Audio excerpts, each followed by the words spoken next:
de Meherio de Bora Bora, Yorana Lolotane. Yorana. Quand j'ai vu le sujet d'une télé-réalité qui s'est tournée à Tikehau avec des gens tout nus, je me suis dit que ça ferait une chronique géniale, n'est-ce pas?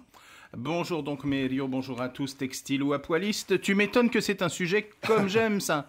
Tu me tends la perche. Il s'agit donc d'un programme allemand baptisé Adam cherche Ève, Adam sucht Eva, qui a été tourné dans la plus grande discrétion au mois de juillet, en plein hiver, à l'époque où l'on aurait plutôt tendance à mettre un sweatshirt en Polynésie, mais venant de Düsseldorf ou de Hambourg. Les candidats ne devaient pas se geler les miches, même s'il fait quelques degrés de moins que le restant de l'année. Et donc on nous dit dans la dépêche que la version française va être tournée dans les mêmes conditions. Ça aurait rapporté 30 millions à la commune et à l'économie de Tikehau, c'est quand même mieux qu'une taxe sur les installations photovoltaïques. Donc ça m'amuse parce que ça concerne un petit peu les mœurs locales, ça va chatouiller les croyances et titiller les églises. Parce que titrer à la une que Tikehau est le paradis de la télé-réalité nudiste, ça va forcément faire des remous et déchaîner les commentaires, d'autant que c'est illustré par un mec et deux filles à poil, donc Adam cherche peut-être Ève, mais il a peut-être aussi goûté à Birgit. Un plan à trois à peine suggéré, mais troué le schéma de la sacro-sainte famille, un papa et une maman. Quoique l'autre nana, c'est peut-être la présentatrice de l'émission, après tout. Bon, apparemment, il n'y a pas eu d'émeute en juillet à Tikehau. Le tournage a dû se faire dans des endroits discrets et inhabités. Je ne pense pas qu'ils aient tourné des scènes devant l'église ou qu'ils aient fait des courses dans la supérette dans le plus simple appareil. Mais forcément, on s'en doute, ça choque. C'était prévisible et je me suis précipité pour chercher des commentaires et j'ai pas été déçu puisqu'on peut lire, par exemple, s'agissant d'Allemands, ce commentaire très fin d'un internaute qui dit « Et après, on va s'étonner que les Allemandes se font violer ».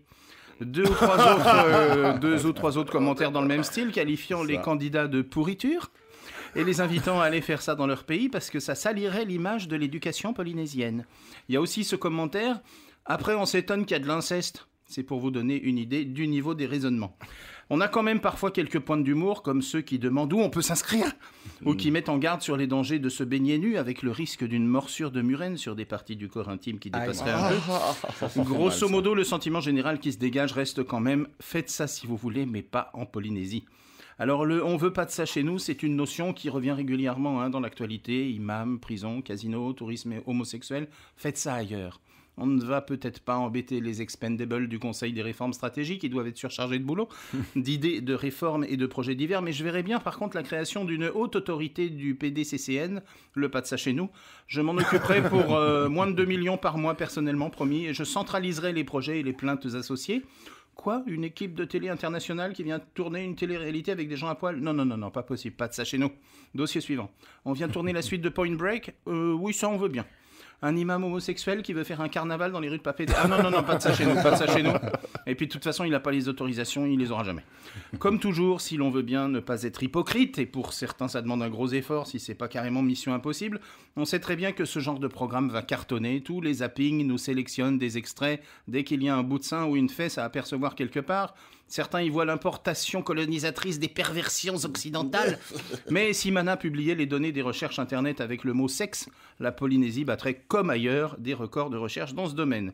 Et pour la promotion touristique, alors, si des Allemands voient l'émission cet hiver, ça leur donnera peut-être envie de venir se mettre à l'aise sous nos latitudes. Bon, alors sinon, j'ai vu un extrait en exclusivité, alors je vous raconte. Un mec tout nu, Dietrich, s'approche de la belle Angela et lui dit « Tu me plais, tu sais ?» Et Angela lui répond « Oui, je vois. »